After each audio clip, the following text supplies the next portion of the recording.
This is episode 92 of the Social Workers Rise podcast, How to Use Cognitive Behavioral Therapy with Kids. Hello, my name is Catherine Moore, social worker, mom, coffee lover, and founder of Social Workers Rise, where we inspire social workers to connect, expand their knowledge, and change more lives than they ever thought possible. I'm so excited you found my podcast. We will talk everything social work on every level from micro to macro. We will hear the stories of social workers who are doing big things, learn new skills, and most importantly, give you actionable steps to make a difference today. Let's go.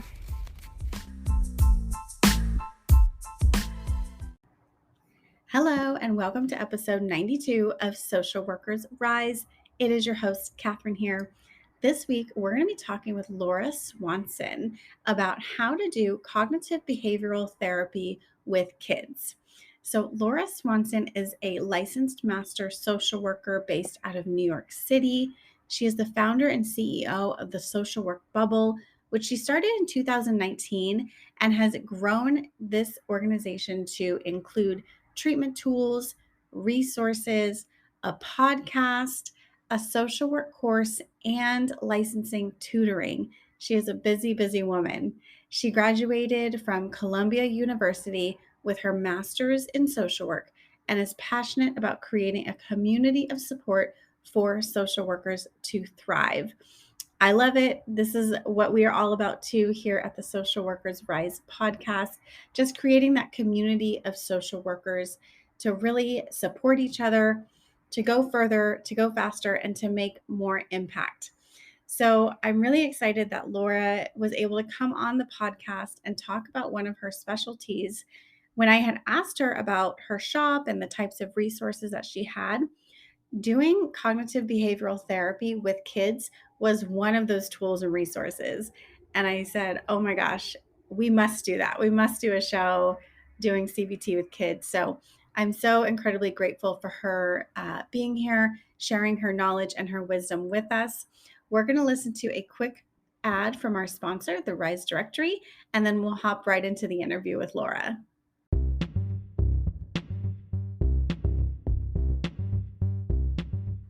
This episode is proudly brought to you by the Rise Directory, a national directory of clinical supervisors who are dedicated to helping the next generation of clinical social workers grow in their clinical skills. The link is in the show notes. Check it out and tell every clinical supervisor you know about this directory.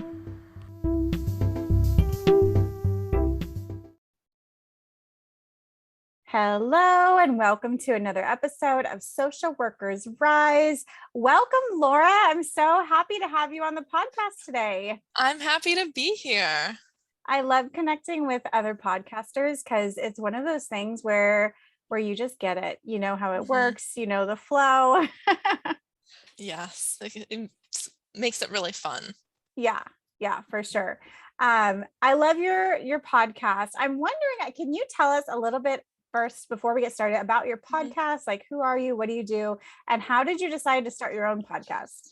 Oh, these are some great questions. Okay, so I'm Laura. I'm a therapist in New York City. I was previously in outpatient mental health, and now I'm in a private practice, not my own. I joined one. I started my podcast really as like an off branch of just the social work bubble brand itself, which was like my website. I had a blog at first that I started as an undergrad social work student because I'm like, hey, this is cool. I want to share all this awesome knowledge with other people and maybe other students. And, you know, as time went on, writing blogs and everything is great. And I still do that occasionally, but I think podcasts just become more relevant, and to be honest, they're a little bit easier and less work to do than having to write all the time. And so I started my podcast, I think in 2019 or 2020. And for the most part, I started it just on my own experiences, talking about like different things I would see in my work. A lot of it was focused on burnout, being in outpatient mental health. And now it's become a little bit more collaborative, and bringing other social workers on and just sharing everyone's experiences so we can all grow together as social workers. Awesome. I love that. And I saw that you were recently ranked, was it number 8, 7?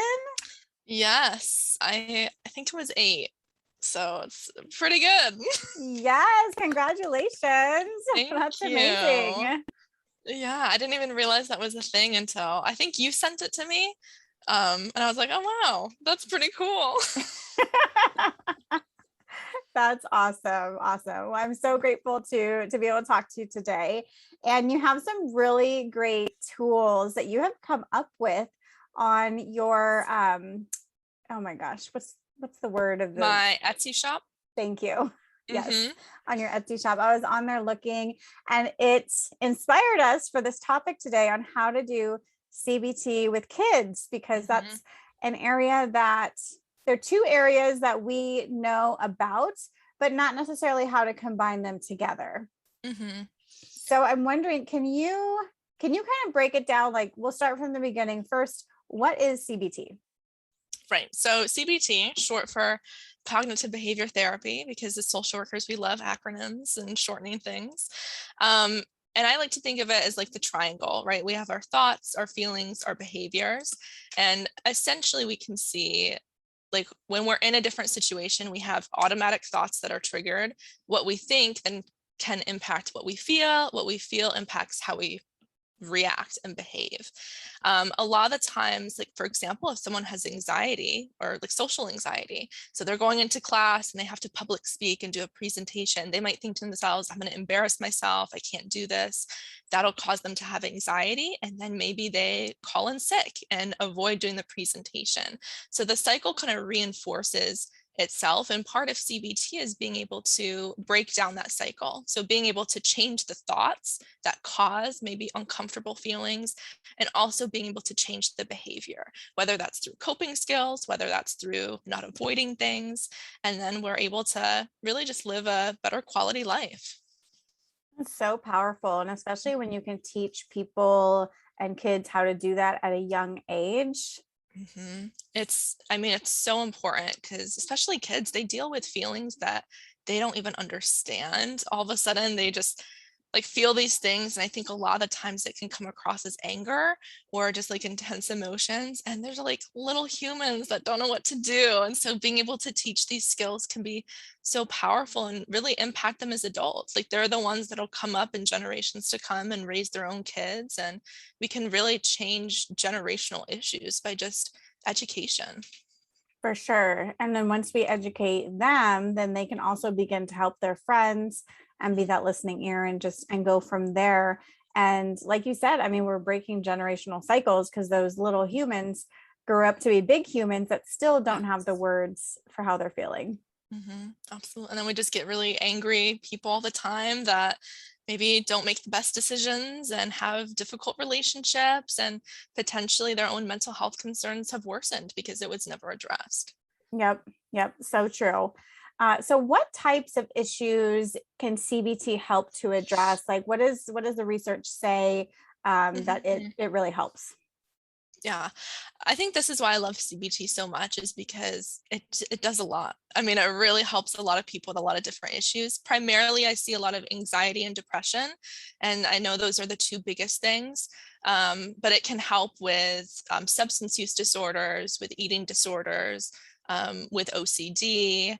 And a big part is trauma. So there's kind of an offshoot of CBT, which is trauma focused cognitive behavior therapy, which is a little bit different. That's more focused on specific modules and helping kids process traumatic experiences. But that's really powerful. It helps with self-esteem, bipolar disorders, sleep disorders, really anything where we have unhelpful thoughts, that maybe perpetuate different behaviors and feelings, we can use CBT. Awesome. Do we need any kind of special certifications to use these techniques? No. So you can get certified in CBT, but it's not necessary. It's one of those things where, like, if you like to have some extra letters at the end of your name, it's pretty cool. And I know the Beck Institute, Aaron Beck was the one who founded CBT. And I think his whole family's kind of involved in the Beck Institute now.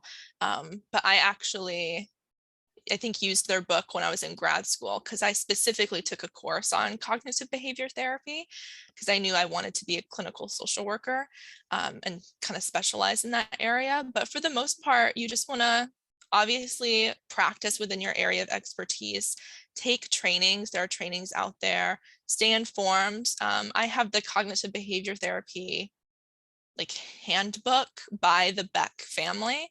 And that was really helpful for me. And then through supervision and through really just honing in on that practice, I was able to get better at it. But a certification isn't necessary. Okay, good to know. So just we're able to have these tools in our toolbox to pull them Mhm. out when we need to. So can you kind of guide us through like what types of activities can we do to help children? Can you give us some examples of what you'd like to use in your work? Yeah, absolutely. I think the biggest thing, which is like the first step with anyone, is understanding feelings, being able to identify what thing we're feeling and I guess the impact of it. Like I was talking about earlier, a lot of the times kids like they have these emotions and they have no idea what they are. And I used to work in child welfare. I did my bachelor level internship at a child advocacy center. So we worked a lot with kids that had been survivors of child sexual abuse and trafficking. And for a lot of them, they had these intense feelings and they had no idea what they were. And it was very confusing because on one hand, especially like as they were being groomed by the people that abused them, they were told that they were feeling certain things that they weren't, or they were told that it was safe, and they were told that that they were feeling good and that was okay. And so then in treatment, it's kind of like unraveling a lot of maybe what kids were taught that was not entirely accurate, and just being able to identify what their feelings are beyond the sense of I'm mad, I'm sad. That's a great starting point, but letting them see that feelings are a lot more diverse than just those things and that they're okay. I've met a lot of kids, especially with maybe some anger that they don't know what to do with, that they're often punished for their anger. And anger is a normal feeling. Like it's a fine feeling. I love anger. Like, it's just a normal thing that we experience. Now it's what we do with that anger that matters. Obviously, there's rules to that. But I think really just practicing feelings. And I love doing this mirroring activity when I worked with kids, where it's like Simon Says, but with feelings. And we would just make faces at each other. And so we'd go from like smiley face to angry face. And by the end, we were both laughing. And it was a really good practice for them to understand how to identify emotions and how to express them themselves. So wait, tell me about this Simon Says. How does that Yeah. work? So I mean, I would really just sit across from my kid, and a lot of the times I'd have them lead the way, and they would like shout out a face and we'd have to make the face, or they would just make the face themselves and I'd have to copy them, and eventually became very, very silly very quickly. And all of a sudden we were making all these goofy faces. And for them, it was a good practice to really see um, how to express themselves, and like if I were to say, okay, let's see your happy face, sometimes they'd show me an angry face. And we were able to kind of work through that and maybe redefine like what a happy face is. So it's a fun activity. I think that's the key thing with working with kids is you gotta make it fun. I mean, playing games, I used play therapy a lot. I kind of combined it with CBT because I think that's really the only way to work with a kid, especially the younger they are.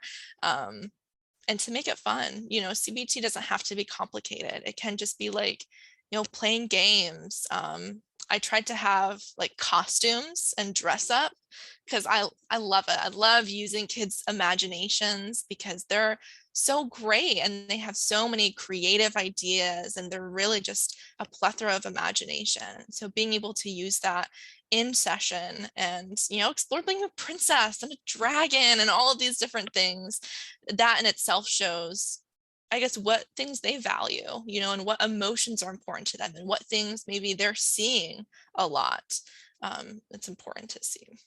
Yeah, and I imagine that could be really powerful for someone, especially if they're in a place where they don't feel like they can be themselves or they don't feel like they're being listened to or heard.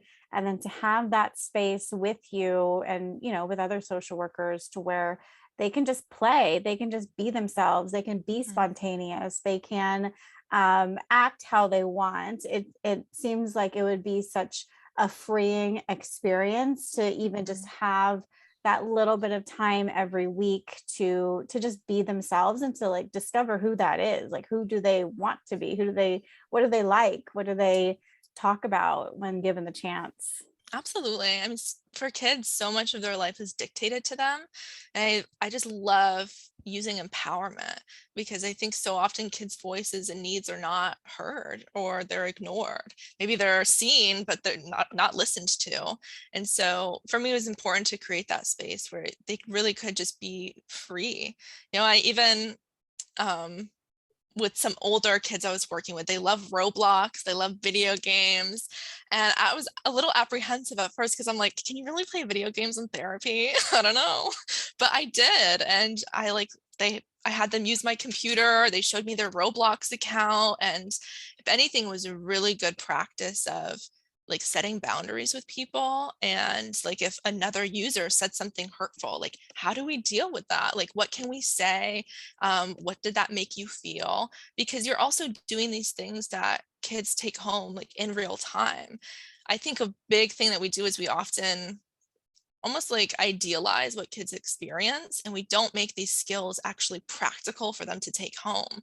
So by me coming into like their Roblox with them, I was able to see what they spend most of their at home time doing, and we were actually able to work through things that made sense for them. Hey, it's Catherine here. I hope you are enjoying this episode. We're going to take a quick break to listen to these ads from our sponsors. Do you want to make your own podcast? Spotify has a platform that lets you make one super easily, then distribute it everywhere and even earn money all in one place for free. It's called Spotify for Podcasters. And this is the platform that I use because it makes it so simple to record and distribute your podcast all in one place using your cell phone. What you need to do is download the Spotify for Podcasters app or go to www.spotify.com/podcasters to get started. If you're planning to take the BBS Law and Ethics exam, the ASWB Master's or Clinical Licensure exam, or if you're studying for the MFT exam, then you need a proven program that can help you understand the exam questions and pass with confidence. If this is you, I highly recommend the Therapist Development Center. I personally use TDC to pass my law and ethics and clinical exams and found the program provided me with everything I needed to pass with confidence. TDC's program integrates various ways of learning in an organized fashion, containing all of the information you need to pass without the overwhelm. And now, bonus, TDC is also offering a library of continuing education courses that fulfill your license renewal requirements and will support you in your career development. If this sounds like something that you need, visit their website, therapistdevelopmentcenter.com, and use the code SWRISE10 at checkout to receive 10% off any of their CE courses, including their brand new course, On the Edge of Life, an Introduction to Suicidality. You can also check out the link in the show notes. Yeah, that makes sense because while you and I, we may deal primarily with people in person or via telephone or Zoom, so much of their life, I imagine, is spent online and Mhm. via text message and with other people. And so and that's how they're learning how to interact socially. Yeah. And so by meeting them where they are, that has to be super powerful and validating, like, oh, my therapist played video games with me, like she's cool now, we can talk about anything. That's right. Yeah. Always want to be the cool therapist. Yes, with Yeah. boundaries. Of course, always boundaries, always boundaries. And Yes. I think it's so encouraging to kids though, because I mean, they have teachers, they have parents, there's always people telling them what they can and cannot do. And of course, like there's still boundaries and rules that we want to keep in session. But for the most part, like giving them the power and control to make those decisions was just I think really eye-opening for kids to see that they had choice in their life. Right. Yeah, definitely. Are there any other activities or ways that you utilize CBT with kids? Yeah, I think a big focus is on coping skills. That's something just like similar to feelings is kids have no idea what that means. They have no idea what coping skills are, or even why we use them. And so a lot of the time sessions, which kind of would be like play therapy too, would be practicing these coping skills together. I know a lot of, maybe not a lot, but some schools have started doing like yoga with kids as just part of like a practice, which I love. And I would try to bring that into some of our sessions together. And I've had some kids where we just did a simple yoga pose, like our like crisscross applesauce and just taking deep breaths. And there was one child in particular who like we would start every session like that, and he would come in and he's all set to go, and he already had it down as like our routine. We start off with a few minutes of like yoga and deep breathing, and I think that was really powerful. And then just other fun things, creating a safe space for kids. CBT I think focuses a lot on just making sure we have practical coping skills, because I know for some people, like kids at school, their coping skills are going to be different than maybe what they do at home. And so kind of getting into the nitty gritty of like what actually makes sense. Because as the therapist, sometimes we come in with all these extravagant ideas, but it doesn't have to be that crazy. Like just working with the kid of like, okay, like what does your room look like? Like where do you feel really safe at home? Maybe that's a space where you can calm down. And then of course, I do like to work with parents when it makes sense, still keeping like the child's confidentiality, because I think that's really valuable to them. But when I see a space to maybe bring parents in and support the child, because we can talk about coping skills and identifying feelings all day long in a therapy session. But if that's not respected at home, then our time together once a week isn't going to matter. And so I think educating parents and supporting their journey as well is just as powerful as working with the child. Yeah, and that makes complete sense to me because if you're teaching the child these skills, chances are the parents don't know the skills either. Very true. And Yeah. so if we're trying to do anger management or at least bring awareness, like, okay, this is what it looks like when I'm angry, this is how I behave, these are the actions, and chances are they're mimicking the parents. Mm-hmm. So being able to have that contact with the parents, and then if they have other siblings, then the parents can then be the leader and help the other kids as well too.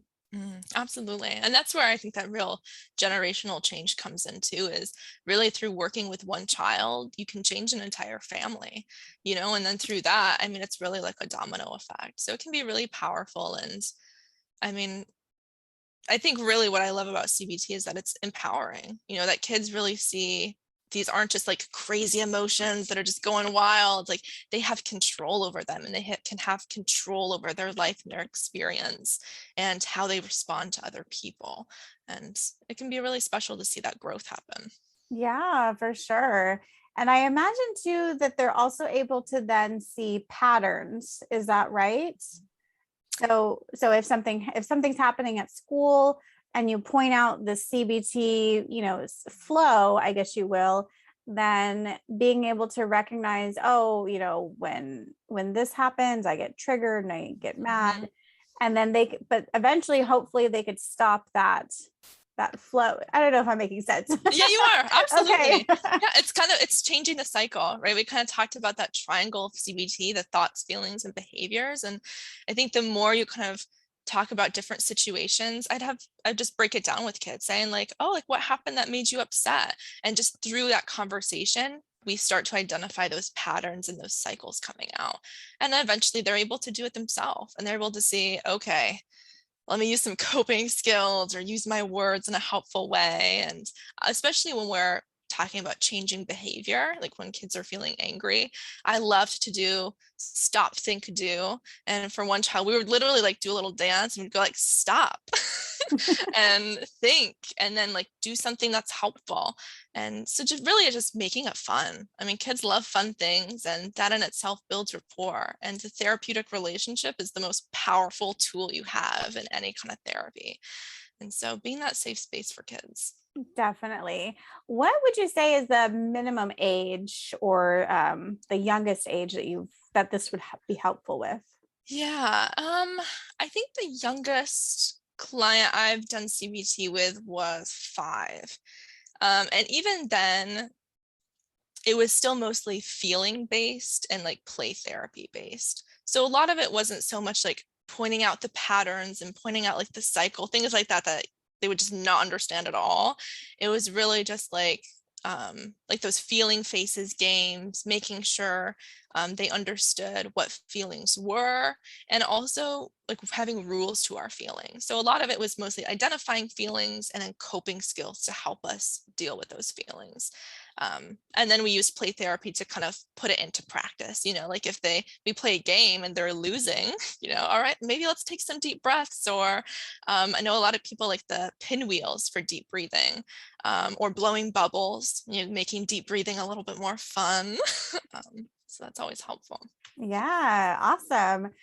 So where can we learn more about the tools that you mentioned? I know that you have a Etsy shop. What kind of thing can we find on there, and why would we, or how would we use them? Yeah, absolutely. So my Etsy shop is etsy.com/shop/the social work bubble.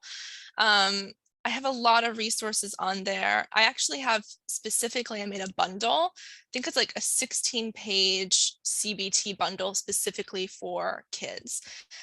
So in there, it kind of has first the overview of what CBT is. It has the little triangle with thoughts, feelings, and behavior, and then it just breaks down activities. So there's a section based on identifying feelings, understanding where we feel the feelings in our body, because that can help kids understand what they're experiencing. There's a section on thoughts, like what goes through your mind when you feel really angry, or when you see this person, like what do you think about them? Because that kind of introduces that piece of being able to change our thoughts to be more helpful. And then there's kind of a space where you can work with kids on coping skills, learning different coping skills that can really help them thrive, and almost like tracking their own experience. So like if they had a bad day, helping them describe what happened, like that trigger, that thought, that feeling, and then maybe a helpful coping skill. So I think it's a really condensed version of some of my other worksheets I offer, as like a kind of one hit bundle that you can use to help kids in practice. And there's a lot of other things on there. I do a lot of like play therapy things. We also have the anger iceberg, which I just use all the time. I think it's such a great tool because we think of anger as an iceberg, right? We see the anger, but a lot of the times underneath the surface, there's a lot of other feelings going on. I think for kids, that's something that's often misunderstood, is we all just see like angry kids or violent kids. And it's kind of like, no, like there's something else going on here that's not being addressed. So there's a lot more tools there, but I also do have an anger play therapy workbook for kids if you're specifically working with kids that have like anger issues. But again, that goes into deeper feelings and more helpful coping skills. So That's awesome. So all of these things are really going to be instrumental in helping kids identify or increase their emotional intelligence, which is a super important leadership skill. I'm wondering, are these tools or are the bundles specifically designed for mental health professionals, or do you think that if a parent or a teacher bought the bundle that they would also be able to use it with their kid? they would also be able to use them. So I kind of design things, making sure I have like the instructions and really spelling things out, just to make sure like a lot of people don't have access to mental health treatment. And I want to make sure parents and teachers can also use these resources and they don't have to have a license in social work to understand how to practice this. Because these are like, I think, basic skills everyone should have access to understanding. Yeah, awesome. That's exciting. I'll share it with my mom. She's a teacher, so Oh, yay. I know she'll love it. Well, Yeah. thank you so much, Laura. Where can people connect with you? So you can connect with me on Instagram at Social Work Bub. I mentioned my Etsy shop, and I also have my website, thesocialworkbubble.com. That's kind of like the hub of everything. You can find my blog, you can find my podcast, I also do tutoring for the licensing exam, so it's all there. You're a busy woman. Yes, I am. We love it. I love it. Thank you so much, Laura. It's been a pleasure. Thank you for having me. Thank you so much for listening to this episode with Laura about CBT with kids. I hope that you learned a whole bunch. I know that I did. If cognitive behavioral therapy is something that you are interested in learning more about, then I would highly recommend you look into the virtual course, The Clinical Essentials for the Future Therapist, because part of this course, a big part of this course, is how to use CBT in the therapeutic setting in real life. So we hear about it in theory with books in grad school, but what does that look like when you're applying it to a real life social work position, whether it's in community mental health, school social work, medical social work, any of the above settings? That course has an entire module, over an hour of information on how to use CBT and how to guide your client through the process using CBT. I highly, highly recommend it. It is an investment. So if you are ready to really understand how to use CBT with your clients, how to make more of an impact, and how to use all the tools and resources that are at your disposal for impact with clients and to help you feel more comfortable in the therapeutic process, then I highly recommend the course. It's called The Clinical Essentials for the Future Therapist, and the link is in the show notes.